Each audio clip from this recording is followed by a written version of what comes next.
Bw'obanga oyina emize gino wammanga, kwata passport yo eya tiketi yo olinnye okomewo e Uganda kankabaddiremu.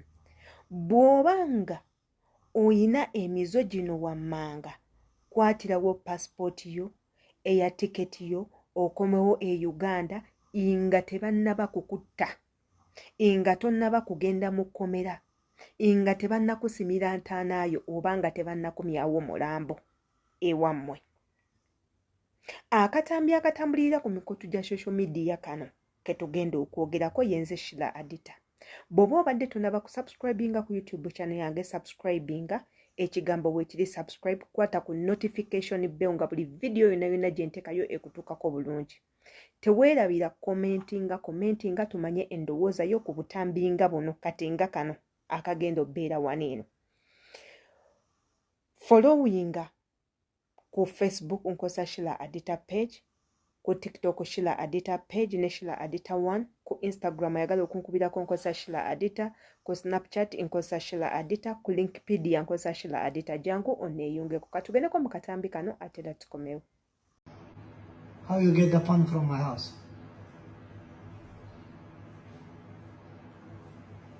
If you not answer, I don't want to use with you another way. How you get the phone from my house? Papa, I'm sorry. How you get the phone from my house? I'm sorry, Papa. How you get the phone from my house? Till now, I'm very good man. Don't make me, I bring police now. I'm asking you, how you get the phone from my house? Tell him. After this, you will see my other face. One. Okay, I'm not on top. Okay, Papa. It was like this. Me, I found it. Not where you found it, in the kitchen I put. I not remember. My mother also tell you, in the kitchen have one phone. Right? When you lie, you will get from me big problem. You stolen from the chicken or no? No, I didn't store it, but it was there. Yes, that is it. You take it from the kitchen, right? I thought they are not working. You take it from the kitchen? You take from where? Where did you take the phone? From the kitchen. Okay. And you put in your trouser and you wear this and you came here, right? Of course. Yes, of course. When they ask you this is your phone, what you say for him? She told me it is for her. You tell him what? That it is for me. Twagala endowooza yammwe ku katambi ako ke mbateereddeyo mu vidiyo yange eno. Naye nga sinnaba kuwaako endowooza yange ku katambi nga kano kubanga ebigambo bye ngenda okwogera nzize mbyogera emyaka 4 emabega. Era nga nkoze obutambi bungi obwefaanaaniriza nga buno eno. Twogedde ku nsonga nnyingi ezifaanana nga zino ze ndi mu kwogerako, ne tubateerayo obutambi obufaanana ng'obwoyo n'obusingakaawo, ne tubateerawo emisango gy'abantu abali eyo abakoze emisango ng'ono gy'akoze, na kibonerezo ki ekikusaana oba ekikugyamu oba ekikuweebwa ng'okoze ebikolwa ng'ebyo. Naye abamu ku mmwe temuyiga, era ye vidiyo y'emu gye nkomyewo nayo olunaku olwaleero, wabula nga sinnaba kubaako kigambo kyonna kyonna kye njogera ku katambi ng'ako, ngenda kubanga mbaleetera endowooza z'abantu ku katambi kano eno. Biki bye balowooza katambi kano? Abakalabye balowooza ki? Bamusalira omusango? Tebagumusalira?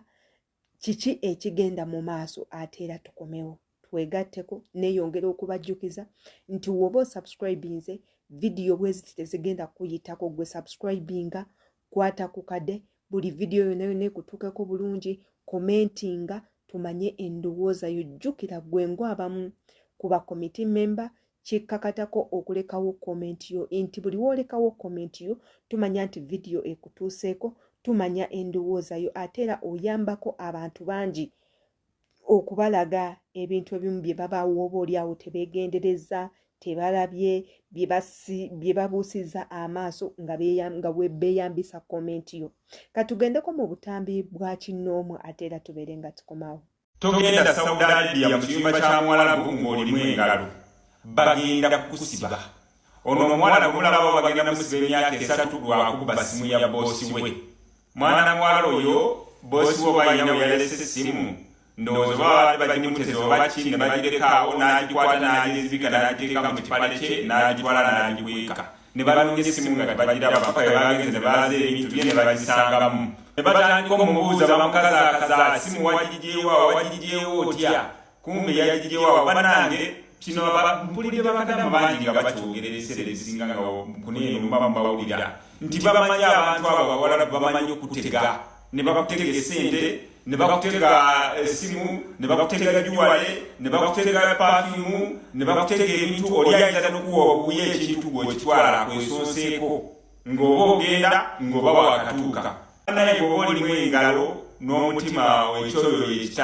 ekitali kikufu totawana genda Saudi Arabia bajja kukutirayo bajja kusibirayo bajja kusirangizayo kati oyo agenda kusibwa lwa bubbi yalera esimu ya mukama we eryawo n'agiriba n'agitwala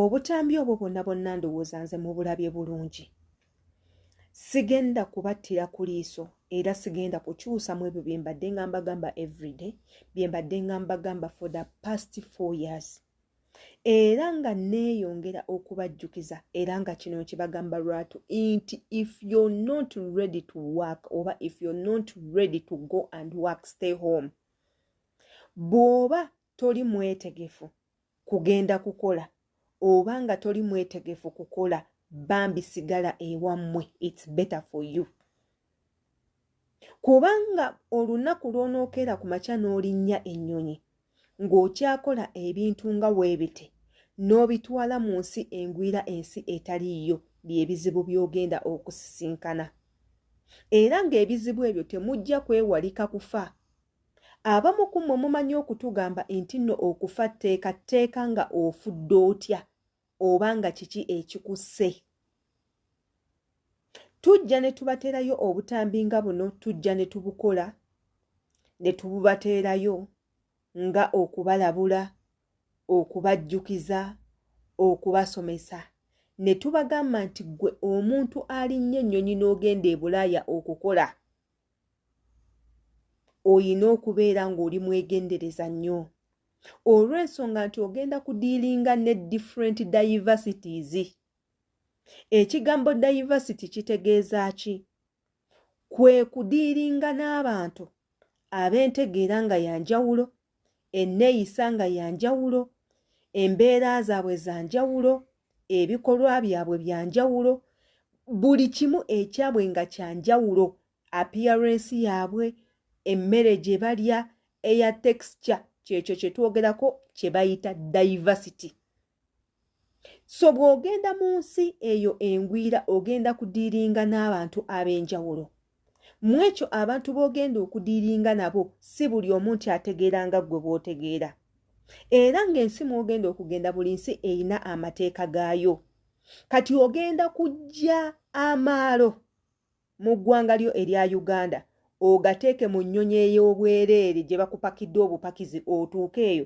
otandike okukolerayo obujogoli ogenda ogwe mu bizibu bwe mumalanga mutukaabirira wagenda kukola kiki ekikubbisa wagenda kukola kiki ekikuggisamu empale ne weebaka nebba wa mukamaawo wagenda kukola kiki ekikufunisa embuto gye wagenda okukolera wagenda kukola ki ekikuttisa omuntu wagenda kukola banange ki ekikuteekisa mu bintu by'okubeera malaaya n'okukukusa enjaga n'ebintu eby'enjawulo egyo gyonna misango ate ng'emisango egimu ku egyo gisobola okukuteekesa kalabba kwe kukutemako omutwe bayinza obutakuteeka kalabba ne bakuwa ekibonerezo ng'okutemako omukono ng'okusokoolamu eriiso ng'okusalako emimwa okukusalako olulimi ebyo byonna bibonerezo bagaba mu ensi gye mukolera basobola okuwa ekibonerezo nga kyakukusiba ne bamala okukusiba ate jjukira buli muntu lwe bakuteekako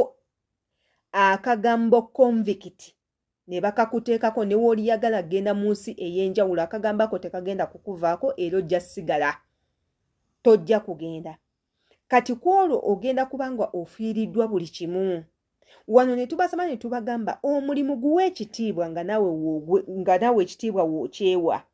Tolookalooka nnyo wajja kukola ofuna ebyo by'otayagala ate osazeewo okubibba.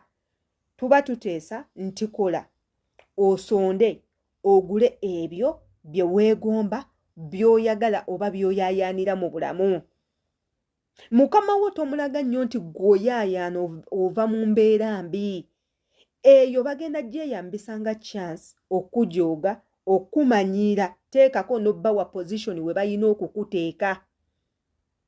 Ate nga ffe tetwagala mmwe mulage bakama bammwe bifo we bayina kubateeka. Gwe nga eyajja okukola ng'omukozi gw'oyina okumanya ekifo kyo ekituufu woogwa.